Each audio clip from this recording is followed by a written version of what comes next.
So, since I got the house to myself, and I have my handy-dandy Dermawand here to help me improve my mood, and my skin, and my tone, and my brain chemistry, because I think it brings you up to do Dermawand. I thought I would talk about signs of awakening, which I just watched a video about, and I've watched many videos about awakening, meaning spiritually awakening, remembering who you are, who you really are, not just the person in your body that was born, lived a certain amount of time, and is going to die on this planet,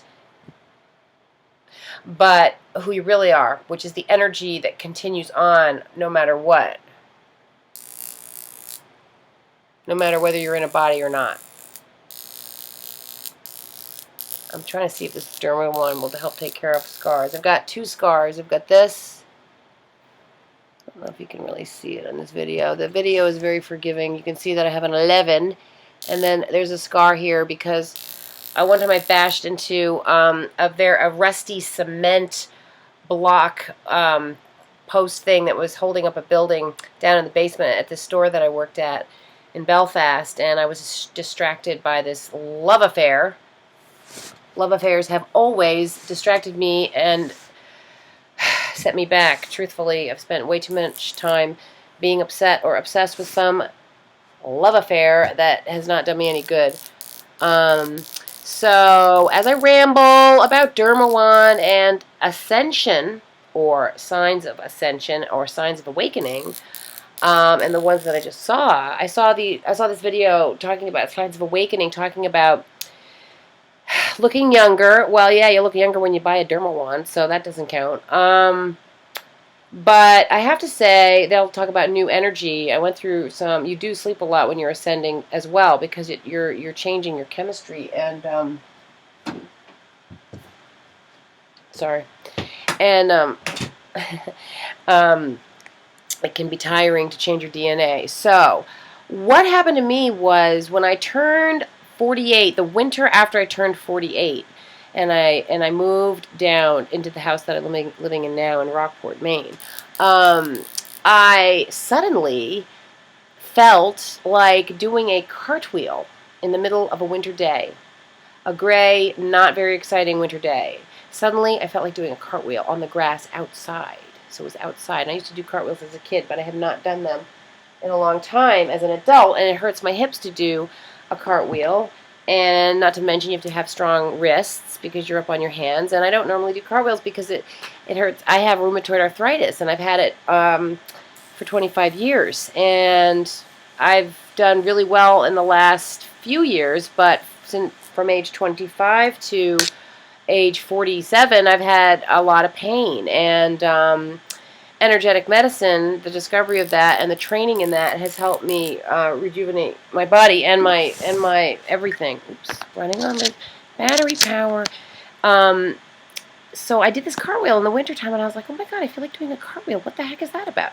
Before I knew it, I was doing headstands up against a wall. Are you kidding me? You're low too? Oh my god, I cannot stand it. The battery is wearing out. And sorry, I hate the rambling, stupid video. If I only knew how to edit, things would be much better. Okay, so please work. Suddenly I was doing handstands against a wall, and eventually I was doing handstands by cupping my hands around my head and going up in the middle of the floor without any support, without any walls around me. That was very, very, very hard for me. It was something I could not do earlier than this age, this winter, where I turned 48. And then, or was I turning 49? It was 48 and a half, then I turned 49. I can't remember. Anyways, I was almost 50. So that was a big deal, to be doing a headstand in the middle of the floor and holding perfect balance. That was a big deal for me, because I was something I dreamed about doing in yoga class with the other yogis that were super cool and better than me, and I was like, well, at least I'm here in class, because even getting from the car to the building at one time was very hard for me, because when you have rheumatoid arthritis in your hips and you're limping and pain, you know, your life is just so not fun. It's full of pain. It's dulled down. It's very, very exhausting to be in pain. It makes you crabby. You know, you're trying to be cool. You're trying to be chill, but you're like every move hurts. It was a drag. It was for a long haul, 25 years. I'm having the pain right now, but I was good. The reason I think I'm having this pain is because I ate Swedish fish, which I love, but they're full of food coloring, and food coloring is not benign. Food coloring is not nothing. It is actually bad for people like me who are sensitive to stuff. So, so I could do that, and then I started this sort of new dancing thing where I didn't dance for a long time because I was always in so much pain. I was in pain off and on. I knew I wanted to be a ballroom dancer, and that's where my strength would have been, because I can do more with the partner than I can do by myself. And I just love partner dancing and ballroom and waltzing. I just love it, love it, love it. And my second husband and I did it for a while. And it was really wonderful, but I couldn't really get into it as much as I wanted because I was in pain all the time. I did the best I could. We did do some great stuff. We did some tangos. We did a samba at the wedding. We had the kids dancing. We spent a lot of time doing a lot of fun ballroom dancing in our town where we lived. It was great. But now I'm doing more because I'm physically better. So that was sort of part of the Ascension. Now, I've always known that I was not just from this planet, and that I was more than my physical body. I've always known that. It's hard to tell anybody else around here that it's true, because people around here are very fixated on just their body in this life, which is appropriate, because when you come into a body on this planet, in this world, you are supposed to focus here. You look at the body. I mean, it's incredible. Do. You got this body. You got these hands, arms, legs, breasts, a uterus. You can grow babies. You got a face with these eyes and ears and a brain and a hair. I mean, the whole thing's incredible. You know, you can do makeup. You can do Dermawand. You can buy a bathing suit and put clothes on. I mean, you're like a doll. You're like a doll that you get to play with, and you get to be a baby and have parents, and then be a kid and go to school, and then go to levels of school, and then find love, hopefully. Well, that's the hard part. Practically impossible on this planet to have it any good for any length of time. This planet's majorly messed up. I would use a lot of swearing at this moment, but I guess I won't. I am going to make a swearing video because I do have a sailor mouth, and part of me just wants to let it rip.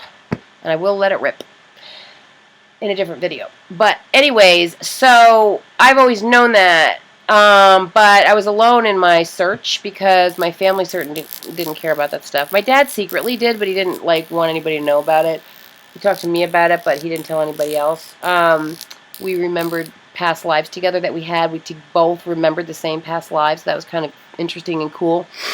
I realized early on that people did not want to discuss this stuff, and I just had to kind of deal with it. You know, I was glad when I found Buddhism and those books to explain things that I had a sense of, and the whole reincarnation thing, because I could remember my past lives. So when you remember your past lives, you don't think it's wrong or that you're crazy. You remember those things. And I'm an old enough soul to know that this life is way more than we like to think it is. Scientists are always like, they don't get anything, they don't understand anything. Anyways.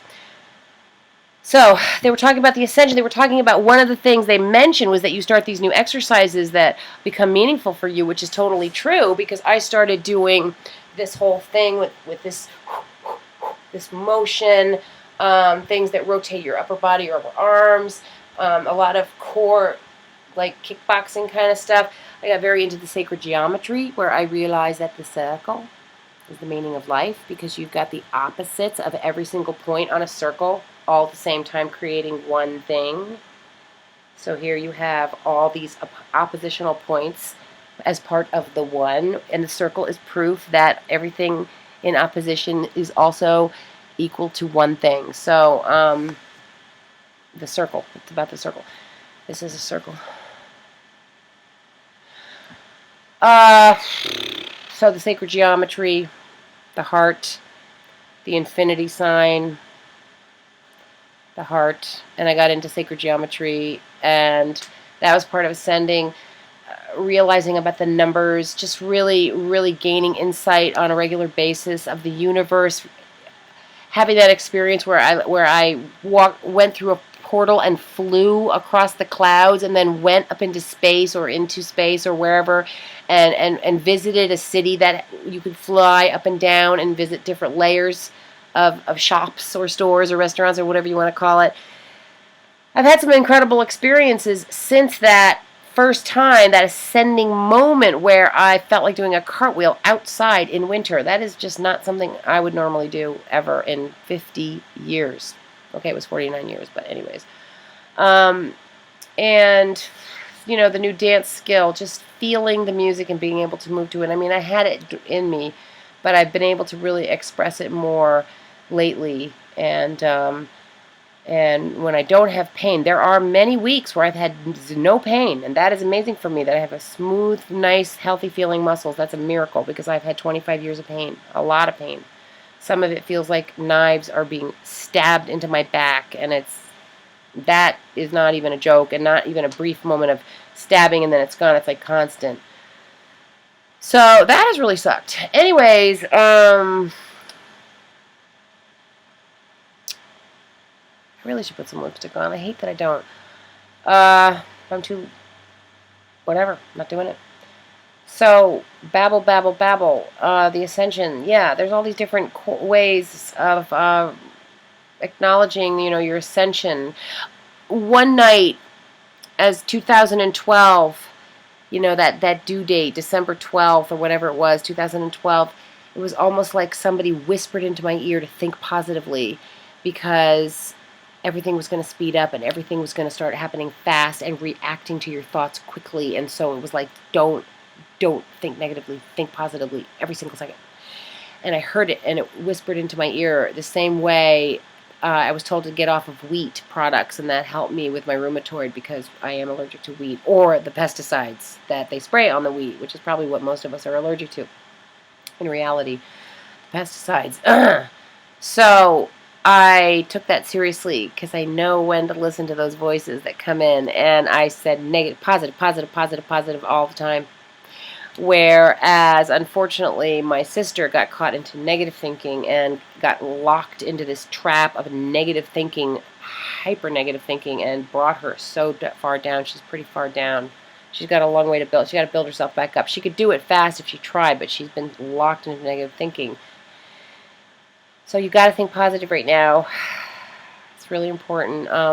Very important to think positively. That this is a game we play where you can go up or down. And we all go up and down, and the given is the up, being born if you come to the planet, and the down is a given. You're gonna die, and can you get out of death? I don't really, not in general. I mean, if we come down here with this idea that we're gonna beat death, I don't know if we should. I think we need to just accept the fact that we are gonna die and stop trying to pretend we're not. Maybe we can stay as youthful and healthy as we can the whole way through, but you cannot get out of the death experience. In fact, the death experience itself might be the reason we actually come down here, but we don't know that because we've taken our memory away, and this whole life, this whole earth plane is a trick and a lie and a bafflement and a mystery and almost impossible to understand, as if there's a rule put on the planet so that we cannot know any truths, and that we're designed to believe things that are exactly the opposite of what's true. Because all things have their opposite in existence. You can't have a circle or an earth or an orb without the opposite of every single side of that orb existing on the other side of the orb exactly at the same moment, and drawing. It's almost like the opposites are drawn together through the gravitational pull to exist and to create the orb. You need the oppositional existence and the gravitational pull pulling it all to the center to create a mass that is the orb shape. So the opposites have to exist to define themselves, to create themselves. So whatever, if you're having a bad time, the opposite of that also exists. If you're having a good time, the opposite of that also exists. This is a precarious thing, and it rotates, and you go up and down, you go up and down, you go down and up, and that's part of it. And you can go in and out, and you can go way up and way down, or you can just kind of go like this. You know, you can go under the water and above it. You can drown if you go under the water for too long, because we are not fish. nor are we dolphins. So, but they do have those dolphin people. That's what they say. I don't know. I haven't met any dolphinoids walking around. They're supposedly wanting to walk around, but life is very crazy. Life is very weird. We all live in this illusion, and we believe it so strongly. And there's a lot of curses that we have on us that we don't even realize, like the fact that we have to die, the length of life. This is not Pan anymore. We used to come and go as we pleased. Somebody hated us so much that they put a lot of curses on us. The pain of childbirth, the animosity between the men and women. Let's see if I can fix.